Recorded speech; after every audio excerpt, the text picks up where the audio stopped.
Now on CoastTV News. Upgrades approved for the Milton Theatre. More classroom space on the way. People line up to pay for parking. What's going to cost you this year to go to the local beach towns? And we could be in for some rumbling rain and thunder for the next couple of days. I'll show you exactly what I'm tracking coming up. This is CoastTV News at 5. Milton Theatre expansion. Who the theater says will benefit from the build-out. Good evening. I'm Madeline Overturf. And I'm Charlie Sakaitis. Welcome to our News at 5. We begin tonight with plans to improve the Milton Theatre. The theater says their education programs are constantly sold out for classes and summer camps, and building a new building will make sure they never have to turn down a child again. Live in Milton is CoastTV News' Brandon Ferguson. Brandon, these upgrades will be added to the back of the property. Maddie, a lot of our viewers have seen the front of the Milton Theatre, but this is what the back of it looks like. And if you'll follow me, I'll show you the area where this new expansion is planned. Just over this wood post down here is where this building will go. It will include a new bar, bathrooms, and lobby, and also classrooms and more educational spaces. And we're going to show you renderings on your screen now of what this expansion will look like. And the marketing director for the theater tells CoastTV he hopes construction starts by the end of June this year. The original plan was to, this other side of the theater was to build it up. What we're going to do instead is that we're going to extend the theater from on this side to the back where where our parking lot is. LeCap says the final stage of these improvements call for the original face of the building, which you see on your screen now, to be recreated with the new balcony facing Union Street. And one note on that, while this phase is approved, the phase 3 for the front of the building still has to go through the Historical Preservation Commission. Live in Milton, Brandon Ferguson, CoastTV News. If you didn't know, the Milton Theatre has some history. It's been in place for more than 100 years. In 1914, did you know this? It was originally named the Fox Theatre and owned and operated by one of the first female theater managers in the U.S., Ida Fox. According to the theater, the building served at one time or another as Milton's movie theater, basketball hall, fire station, social center, and community stage. In 2018, the theater received a Delaware Historic Marker. I'd like to go get a couple buckets over at the Milton Theatre. Today marks the start of paid parking season, and the price to see our beautiful beach views, well, that's going up. It's never been higher along the coast. CoastTV Kevin is live in Ocean City. Kevin, you're where the cheapest place to park along the coast is right now. Charlie, with paid parking now all along the coast, Ocean City currently has the cheapest prices, with them ranging from $250 to $350 an hour. As for those other areas, it's a little bit higher, with Rehoboth, Dewey, Bethany Beach, and Fenwick Island all having their hourly prices at $4 an hour. And some people are saying those prices are too high. A little higher than we used to. I wonder how many visitors are not going to come because they don't want to spend $25, $30 a day to park the car. Now, those areas' last day of paid parking will be on September 15th, but as for Ocean City, their last day will be October 31st. I'm Kevin Zapay, live in Ocean City, CoastTV News. This brings us to our CoastTV poll. We want to know, how does paid parking impact your beach plans? Let's take a look at the results so far. 61%, just like those ladies told Kevin, said maybe visit less often. 20% say it won't change anything, and 13% say they'll get dropped off. 6% say they'll park farther away. We do have a comment today from Bruce in Selbyville. Bruce says, quote, "There are limited spaces available, and the cost and hassle of finding a space makes it not worth the time. Just go during the off season." And if you haven't voted yet, you can still do that at coasttv.com or use our mobile app. Preparing for flooding one photo at a time. The town of Milton and Flood Vision gave a presentation on how technology can be used to visualize flooding. Flood Vision uses a car with a camera to generate what a flooded Milton would look like and the impacts that would have. Coastal hazard specialist Danielle Swallow says resources like this help bring awareness. Seeing a representation of what that could look like, what the flooding could look like, how far it's going to go up a door front, whether it's going to cover, your commute route, really matters. And so people will be able to take away a lot more information through a photo. According to Flood Vision's data, 6,600 homes could be at risk of flooding in Sussex County by 2050. And keep all that in mind. In related news, with the start of hurricane season approaching June 1, dark clouds are hovering over FEMA. A document obtained by CNN says the agency is struggling. They've had minimal coordination with states, new red tape that it says will slow emergency responses.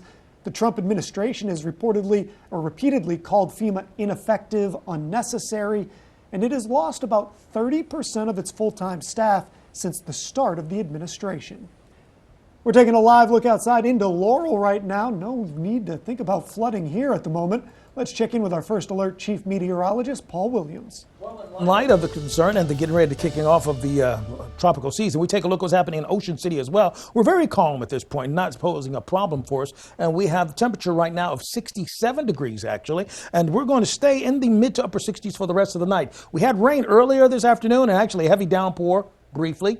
But I don't see any additional rain really for the rest of the night, just kind of staying drizzly and maybe a little foggy. Here's a look at where we stand. We're at 68 degrees in Lewis, 70 in Milton, 72 Redden, 72 also in Milford, and 70 degrees right now in Georgetown. The latest look at the precipitation pushing across the region, we're looking pretty clear. We're starting to see one little area of rain that's beginning to develop over Ellendale. Looks like we have an isolated pocket where we can see some stormier weather that's headed towards the Milford area with the isolated cell that's popping up. This is really the development line right here across Delaware for the next hour and a half.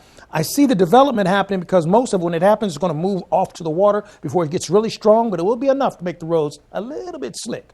More on your forecast coming up in a moment. Till then, back to you, Maddie. The Supreme Court heard oral arguments today about the enforcement of President Trump's birthright citizenship executive order.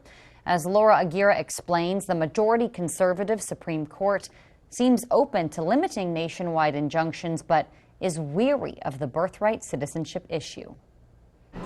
The Trump administration wants the Supreme Court to determine if lower court judges have the authority to interfere with or ban presidential executive orders, pushing back against 3 such lower court rulings that have stalled President Trump's attempt to end birthright citizenship in the U.S. The original meaning of the citizenship clause extended citizenship to the children of former slaves, not to people who are unlawfully or temporarily present in the United States. We said after the Civil War we were never again going to debate whether a child born on U.S. soil is in fact an American citizen. The administration frames its argument as a modest effort to limit the ability of lower courts to issue universal injunctions. But critics say a ruling in the administration's favor in this case could allow it to, in essence, overturn the 14th Amendment. If we take that away, then we have babies born in this country with no attachment to any country. Some of the key points being engaged by both liberal and conservative justices today, allowing Trump's executive order to stand could lead to requiring individuals to file their own lawsuits to protect their citizenship rights, and the possibility that birthright citizenship would only be upheld on a state-by-state basis. Let's just say Colorado brings a case like the one we did here, but let's say Idaho doesn't. What happens if you're born in Idaho?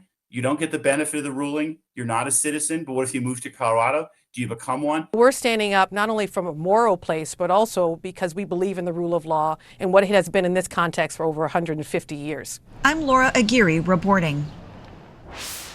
In related news, FBI offices across the country have been ordered to deploy more agents to immigration enforcement. Current and former Bureau officers or officials have told this to NBC News. It is a significant shift in priorities for federal law enforcement and comes at a time when the White House is proposing a 5% cut in the Bureau's budget. New at 5, Delaware State Police say a trooper and 2 Ocean View police officers were hurt after a man resisted arrest during a disturbance in Millville. Follow me on this one. On Wednesday, police say 30-year-old Alejandro Rivera of Selbyville was yelling and punching walls inside a Wells Fargo. At first, police say employees asked the man to leave. He did, but then officers say he forced his way back into the bank through a locked door. DSP says the man then tried to enter a room where employees were hiding, but he ran away until officers found him and arrested him. Sweeping the streets in Cambridge, the new effort in Dorchester County. And we may have a thunderstorm or two tiptoeing throughout our neighborhood soon. More on that coming up. Pushing for wetland protection, inspiration from environmental areas in Millsboro, up next.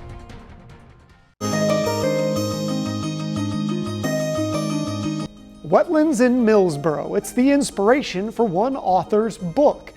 According to the state, Sussex County is the fastest growing county in the state, but there are parts of it that are slow and steady, home to things like fish and birds and also wetlands. In today's Coastal Connections, reporter Zakiya Jennings tells us the story of one author looking to inspire kids and try to teach them about those wetlands along the way.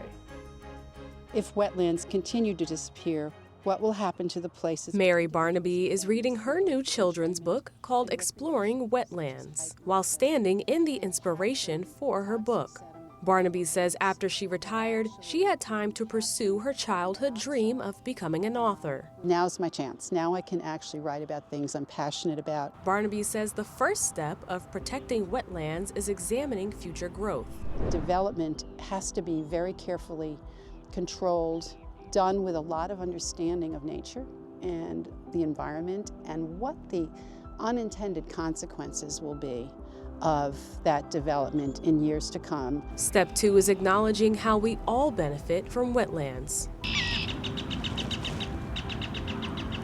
I think that the value of these wetlands, though, sometimes is just underrated. First of all, they protect us against flooding. Step 3 is involving young minds. I wanted to write this book so I could educate and create champions among young children for protecting our wetlands. The book includes pictures and a journal at the end of every chapter for kids to reflect on what they've learned. Barnaby encourages people to visit their local bookstore to take a look at her book. However, Barnaby says her sales aren't the most important part of the story. Awareness is. You can bring back a wetland, but why lose it in the first place? Why let it go? So I think that I just want people to, as they drive by wetlands, to appreciate them for what they're doing for all of us. Barnaby hopes that children and even adults will turn the pages of her books, Exploring Wetlands and My Blue Heron, and turn to new ideas on how to better protect our environment that we share. For Coastal Connections, Zakiya Jennings, Coast TV News.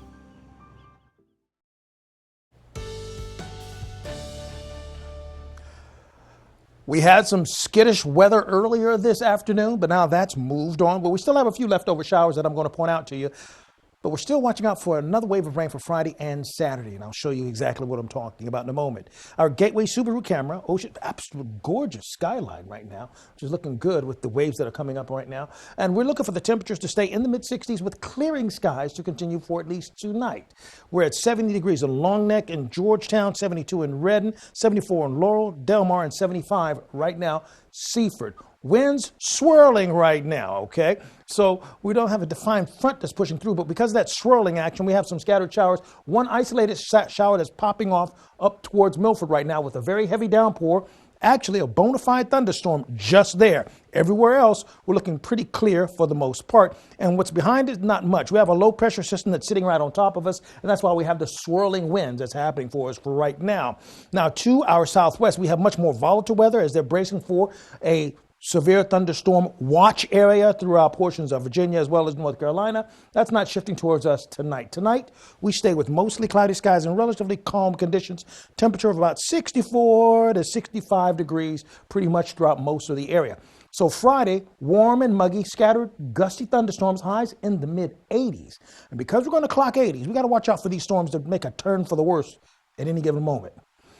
Weekends looking warm as well. Summer-like start But as you take a look at Friday, 87 in Georgetown and Seaford, as well as Laurel. That's pretty warm, not record-breaking, but really warm. 86 for the high in Cambridge, and winds out of the southwest at 5 to 15 miles per hour with a high of 79 Ocean City, but 85 for us in Berlin. Now, we still have a lingering 49 to near 50-degree chance, 50% chance, for rain on Friday. We dwindle down to a 19% chance on Saturday. So it's being condensed for just Friday. That shower, it's going to push through Friday afternoon, Friday morning, afternoon, it pushes through. Then we clock the 80s.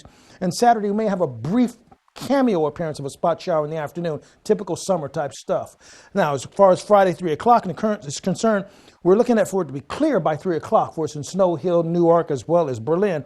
And then as we're going to Saturday, early in the morning, we'll have a brief flash of a scattered shower pushing across, then we're done. Our storm outlook, we're looking at a slight chance. We've gone from marginal to slight.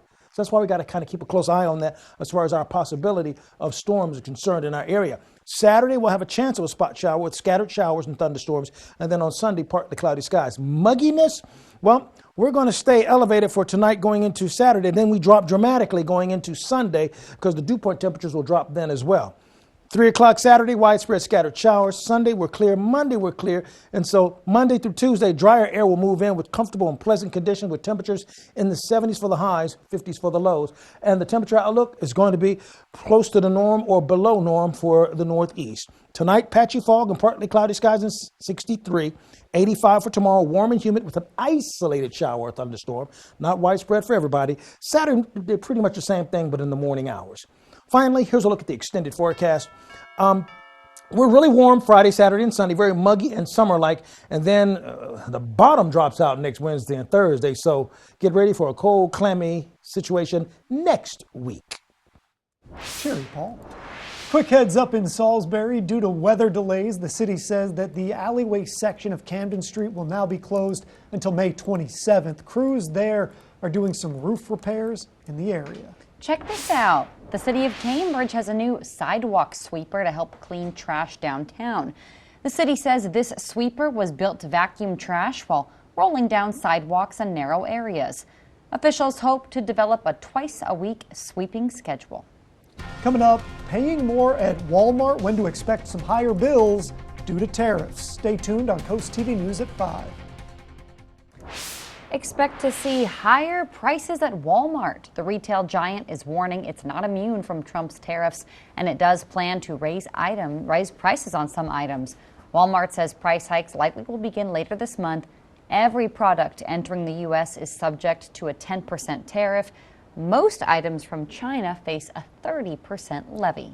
And it might be hard to believe, but football fans, get ready. The return of Sunday Night Football is only a couple months away. And CoastTV is your exclusive home to watch it all. So let's show you the first couple of matchups that are airing right here when football starts. The season kicks off with a big showdown as the Dallas Cowboys head to Philadelphia to take on the Eagles, the reigning Super Bowl champs.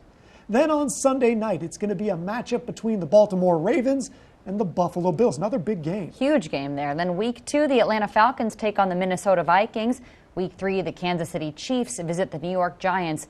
Those games are right here on CoastTV. And we have the entire Sunday Night Football schedule exclusively here. And guess what? We also have the Super Bowl. I'm excited about that one. Each Friday, you can cheer up with a weekly dose of local good news. We just got some there from CoastTV. It's full of features, cool things to do each weekend, and more. You can sign up now for our Feel Good Friday newsletter at coasttv.com/sign-up. Taking one live look outside into Ocean City. One more check on the forecast after this. Coming up new on CoastTV News at 6, Old World Breads opens a new location in Sussex County. What the bakery has in store, that story and more new at 6. All right, let's take a look at our dry tech crawl space camera in Ocean City. We're at 67 degrees. We'll stay in the 60s with clearing skies actually for us. Our umbrella winner, Ronald Turcott of Frankfurt. Congratulations, courtesy of Paul Davis Restoration Home Remodeling. Now, you can keep up with your forecast by calling our weather line. The phone is available and it's ready to be used. Sponsored by the law offices of Brockstead, Mandalis, and Federico. And then finally, here's a look at your exclusive 10-day forecast. 85 and scattered showers on Friday, 88 and scattered showers on Saturday. No rain on Sunday or Monday or Tuesday. But then next Wednesday and Thursday, it's going to be clammy, a little bit chilly, and very cloudy. Okay, Paul, thank you, and thanks for joining us here for Coast TV News at 5. For more news, more local weather, download our Coast TV News app. Inside Edition is up next. And we're going to see you later tonight for Coast TV News at 6. Have a great evening.